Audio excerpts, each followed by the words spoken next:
I am the guy that middle-aged guys think like, man, I wish I could be like Ryan and go out to the bar. I think a lot of people kind of wish they could have that, so they get to live vicariously through me. To just have Ryan McBeth Unhinged as the YouTube title or something, YouTube channel name. If there's one thing that I want my channel to do, it's that every time you tune in, you're going to be a little bit smarter. You're going to leave with some knowledge. This is The Global Gambit. Welcome back, everyone. It is The Global Gambit. My name's Piotr, and we're talking many different things, actually, but this time we're talking with a fellow YouTube creator, Ryan McBeth. He is someone who I've had the pleasure of enjoying many content on. Initially, it was Ukraine. I found him through the great Jake Bro, who we're going to have on later on down the line as well, excitingly. But he's expanded into many different areas, including Africa and obviously the area of Israel and Palestine at the moment. Ryan, it's a pleasure to have you with us. Episode, we're going to be talking about your journey with YouTube a little bit, your personal experiences when it comes to, and then part two will be more of your actual thoughts and the subject matter. So people do stay tuned for both parts. But I guess my first question for you is generally, what's been your experiences with building a YouTube channel? How did you get started? What did you do before, for those of my viewers and audience who aren't as familiar with you? That's a fantastic question. So, about 3 years ago, I was in a job interview where I was interviewing this one guy. And this guy was having trouble articulating the answers to computer software questions. And I knew he knew what he was talking about. But the other guys on the panel didn't like his answers, and they rejected him. They blackballed him. And I thought we missed out on a really good employee. So I thought, you know what? I am going to create a YouTube channel where I teach people how to answer software interview questions very quickly and very succinctly.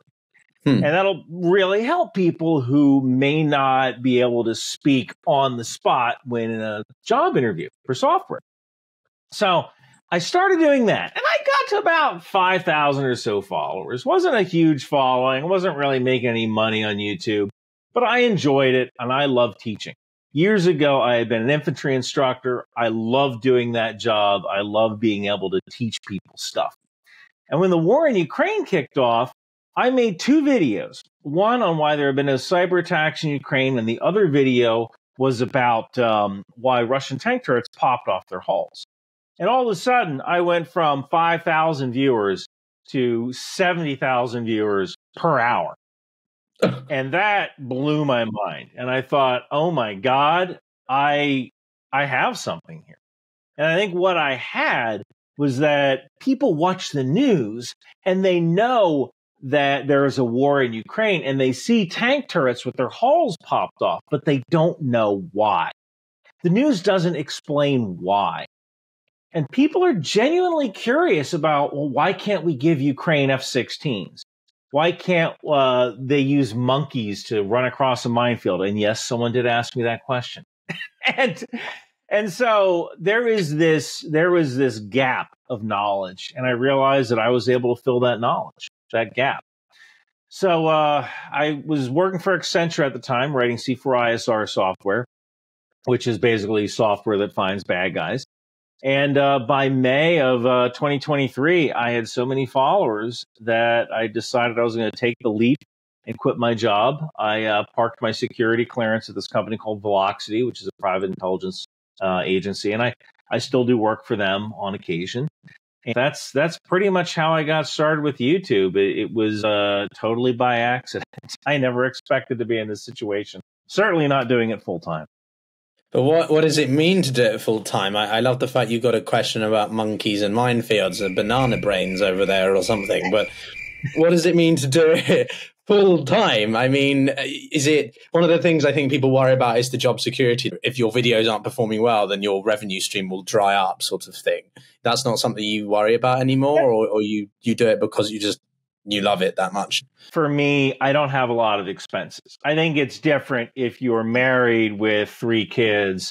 When you're single and living in a 2-bedroom apartment, it might be a little easier to have that peace of mind. I was also a software engineer for a very long time, and I used the Army for college, so I have no debt. I have my car payment, and I have this apartment. I have food and insurance. I don't have a lot of expenses, so I'm able to live off not a lot of money. And having YouTube dry up is always in the back of my mind, and that's one of the reasons I've spread out in the sense that I give speeches. I have my own Substack. I sell T-shirts. I still have my security clearance, and I still do private intelligence work for Velocity. So I have multiple avenues, and at the end of the day, I'm still a software engineer with a degree in computer science and a security clearance. And if worse comes to worse and my YouTube channel blows up, I can still get what's called a butts and seats contract, where that we call them butts and seats contracts around the DC area. There's always something going on at Leidos, at Raytheon, at Booz Allen, Accenture. You can get a job coding for $75 an hour. Just put your butt in the seat. And at the end of 5 years, you may or may not have working software that you sell to the government.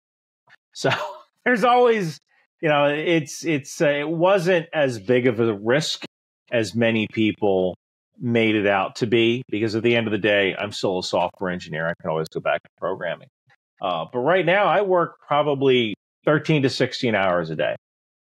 It never stops because it's only me. And I must get at least 100 emails a day, tweets, Instagram. I can't keep up with everything. It's just so much. And there's so much conflict.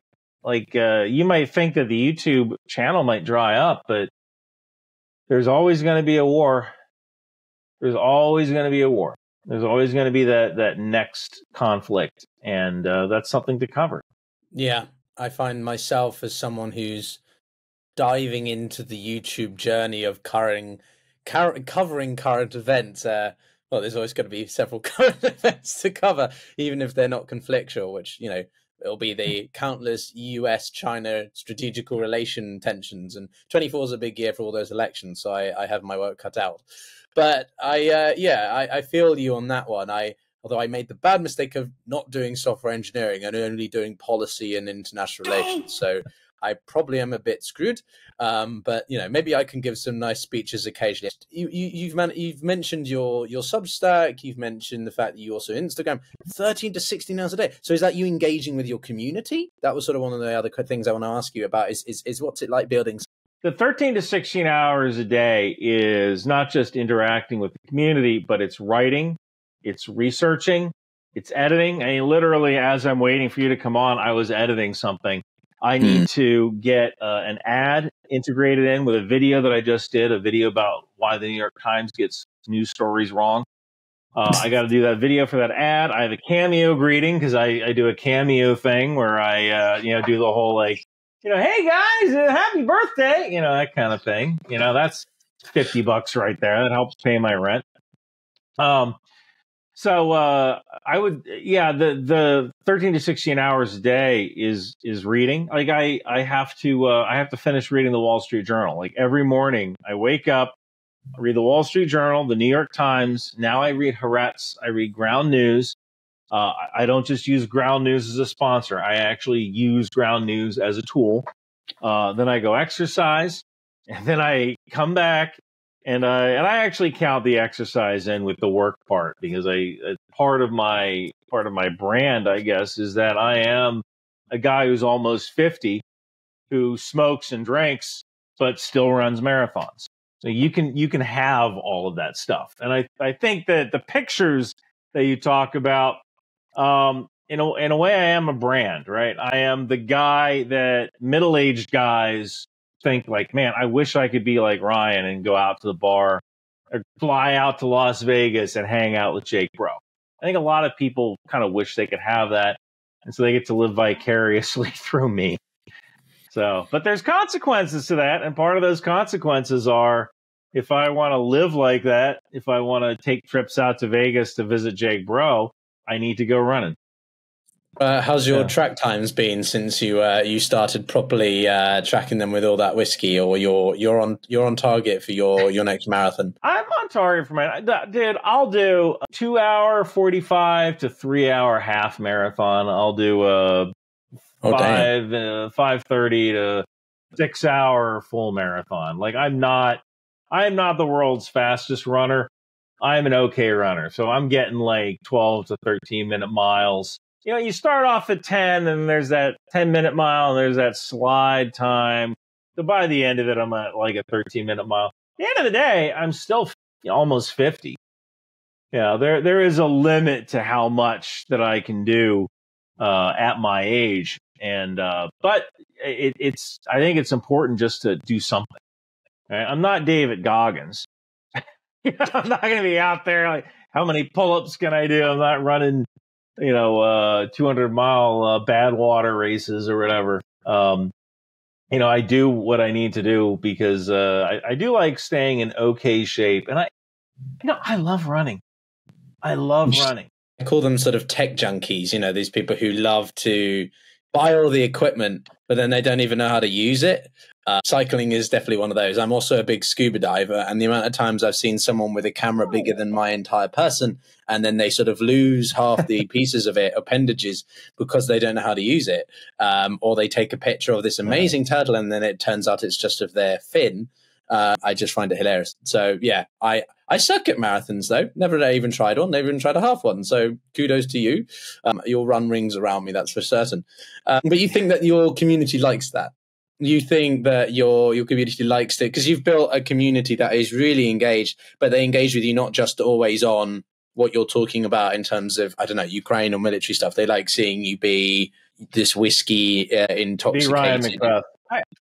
How would you define Ryan McBeth then in 3 words? How would I define Ryan McBeth in 3 words?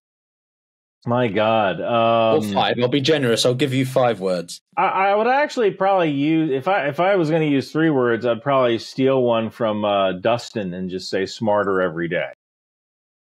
Like you need to, if there's one thing that I want my channel to do, it's that every time you tune in, you're going to be a little bit smarter. You're going to leave with some knowledge and go, oh, wow, I didn't know that. I didn't know why that thing did that. This is why we can't just send F-16s to Ukraine, right? So that would be me in a nutshell, I guess. It would be smarter every day, which is the name of a YouTube channel already, done by this scientist. But I think that people do like the regular side, the hey, I'm going out and I've always, Jake Bro was amazed at this, that I'm the kind of guy that can go out to a bar and I can leave friends with everybody at that bar. And Jake is kind of like a quiet guy. So when we went to Vegas, or when I was in Vegas, he lives there. When I went to Vegas to meet him, there were girls there. I was talking to girls like, hey, come on, sit over at our table, and Jake was afterwards. He's like, how did you do that? And I was like, what do you mean? She's like, how did do you like, and he started talking about like pickup game or something, red pill, blue pill.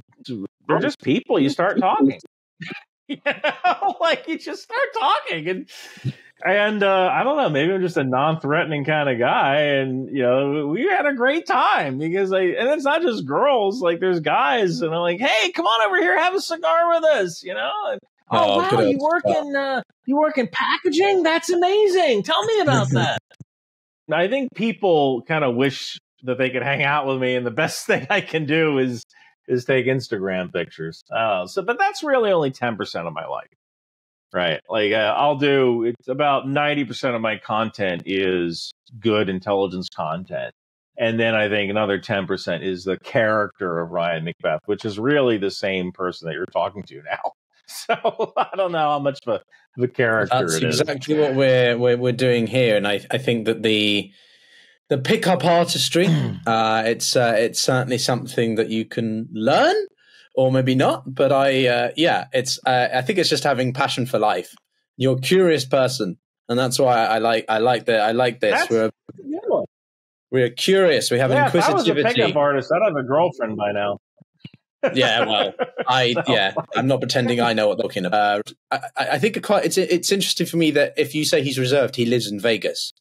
Those two don't seem to blend.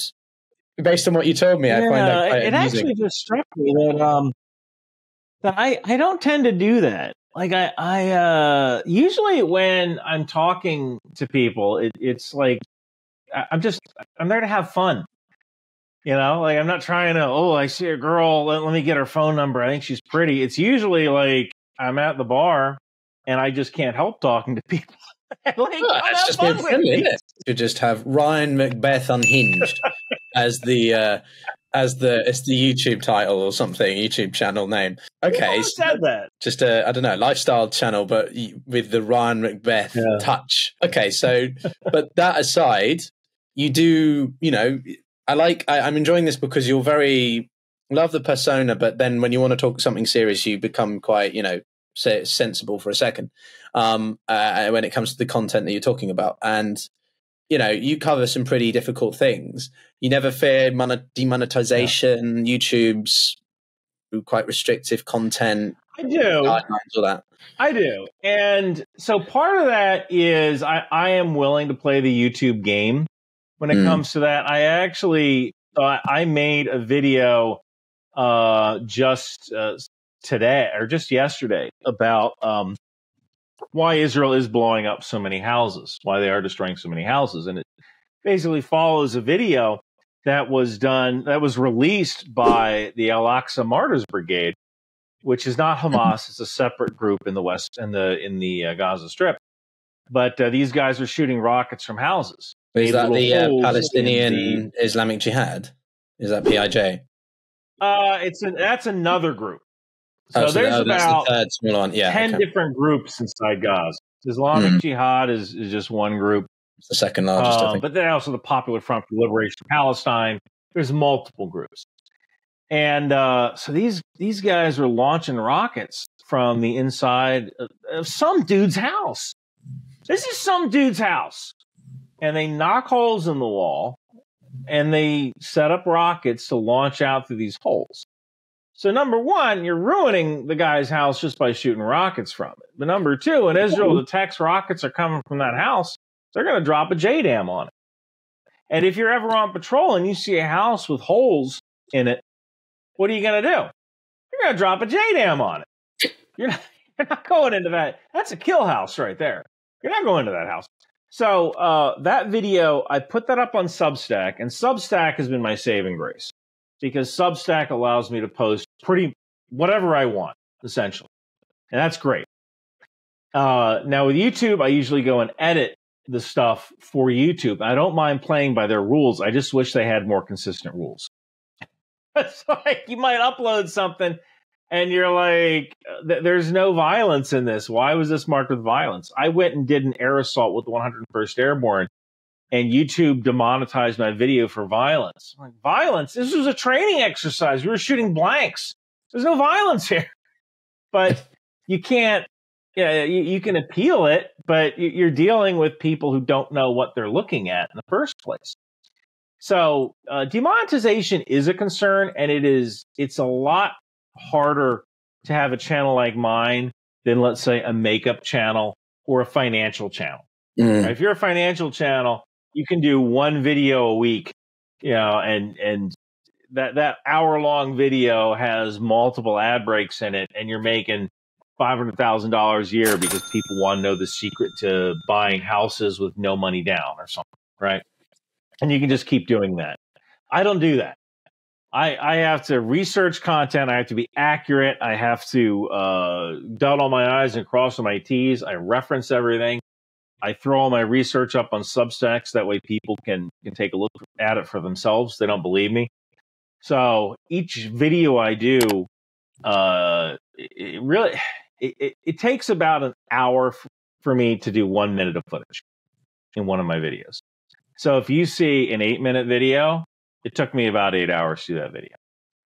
And that time includes some of the research and the production, but it also, like, hey, if I'm talking about an M1 tank, then I got to go on to the DVID's Defense Department site I got to pull down pictures of the M1 tank. I got to pull down the correct picture of the M1 tank, so it takes me 5 minutes to find that. So yeah, just about for 1 minute of video, it takes me about an hour to do.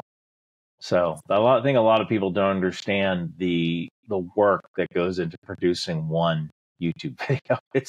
And then to see it demonetized, it's like, I can relate to that. I mean, I've only been doing my channel for probably about 6 months. It's not going too badly. No. I'm relatively pleased with it. Just, I think, surpassed 7,000 of subscribers at the time of this. We had one video, and it was the viral one or whatever. It was everyone calls it your YouTube moment when you get a video that goes viral. It's 500,000 now, and it's about the Khalistani situation with the Indians, Canadians, US, that sort of thing. And YouTube demonetized it. What was it demonetized for? Because it discusses elements of and assassination, which is inevitable. I tried to get around it by removing assassination and words and adjusting the certain segments, but it's for people watching. That's unfortunately there are certain words that just trigger the algorithm and the community guidelines sort of things. It's very inconsistent sometimes, and for us who cover contentious issues, it's not. I mean, I had another one with a lady from Human Rights Watch about the Israeli-Palestinian situation, and initially it was demonetized. I sent an email to YouTube or whatever. I said, look, guys, this is not a inflammatory topic. It's well, it is, but it's not a inflammatory perspective. It's an academic talking about it from a realistic point of view. And they're like, oh, fair enough. So they allowed me to keep it, but it's very touch and go. And for you, I mean, given what you said about the fact they did it on a training video, is pretty mad. But the question on that I had about it is that you largely do shorts or under 1 minute videos, which I have began to dabble with, but you are the master of. How do you manage the balance between short form and long form? Well, the long form stuff is for stuff that needs more explanation than a short video. Short videos usually come from a single question. Like, hey, why is blah, blah, blah happening? Very few of those short videos get demonetized. Because I kind of figured what YouTube actually wants to see and hear.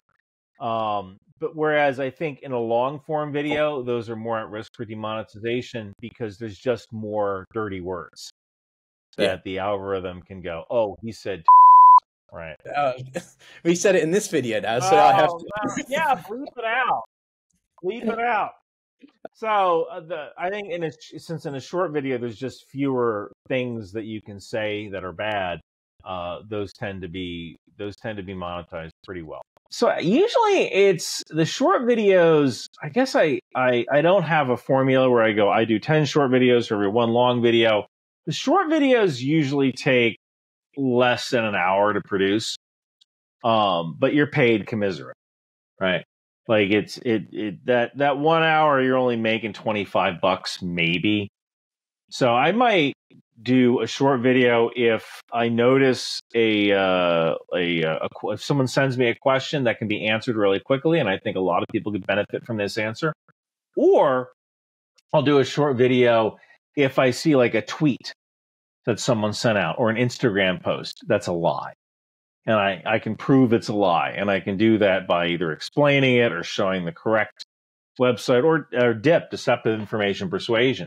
Like, oh, look, here is a video of an airstrike on a Palestinian home. Well, that's not an airstrike. That was a controlled demolition. You can see the det cord go. Right.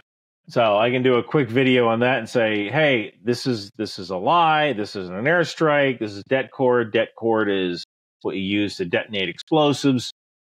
So that's perfect for a short video. But I wouldn't spend an hour. I wouldn't spend my time doing a long form video debunking something like that. So there's, I guess, the answer to that is the short videos are for easily answered questions. The long videos are for stuff that's just more complex. It needs more nuance. And here I am asking you these questions, and you're giving us very complex, expansive answers. So that's illustrative. I guess the last question I have for you, though, in this part one is, you're here now after, 3 years collectively of being in and around the YouTube land. What's next? Or are you just continuing on this pathway? You want to hit 1 million subscribers? build on what you've done already, expand into, Ryan McBeth Unhinged? What's the idea? Well, I think what's next is I've been doing a lot of work for Newsmax, which is an American 24-hour news channel. I might have some stuff going on with them. I might have some stuff going on with a streaming service could be like a show about debunking mysteries or debunking myths. So that's a thing I kind of got in the fire right now as well. I also I do want to reach 1 million subscribers. That'll happen soon. But ideally, one thing I would love to do is to have a show on Netflix where I get to join a different army every week. Think of it like a combination between Anthony Bourdain's Parts Unknown and Inside the World's Toughest Prisons. And so I was about to use that as a reference. Oh, yeah. Okay. Yeah, I can see that. That's a good idea. I love soldiers. I love soldiers. And what guy wouldn't want to watch a 1 hour show where they see me getting the crap kicked out of me in the Brazilian army, or going to the Saudi army and doing an exercise with their special forces, or going to the Belgian army. Like that would be a neat show. What guy wouldn't watch that show? Every male age 18 to 55 would watch that show because it's cool. I want to know how the Japanese army works. It's like, oh wow, they have this piece of equipment, and this is the MRE. Oh wow, this MRE is really good. Oh this fish head MRE is horrible. Like I would like to do that show, and that's kind of something I've been pitching around town, and that we'll see if that happens. That's a subtle little, I think it's going to work look there. I just saw. I'll tell you this. I've been dealing with producers for about a year now, and or about 6 months now. And I can tell you this. It's amazing anything gets made. I am blown away when I turn on the TV and there's a show. Because now that I've kind of seen behind the scenes of how stuff gets made, like nobody actually wants to do anything. They just want to have meetings. You'll get meetings scheduled about meetings to be had and forums to be talking about the conferences that we'll be having at the annual general meeting in about a year's time. There's so much inertia in getting a project started.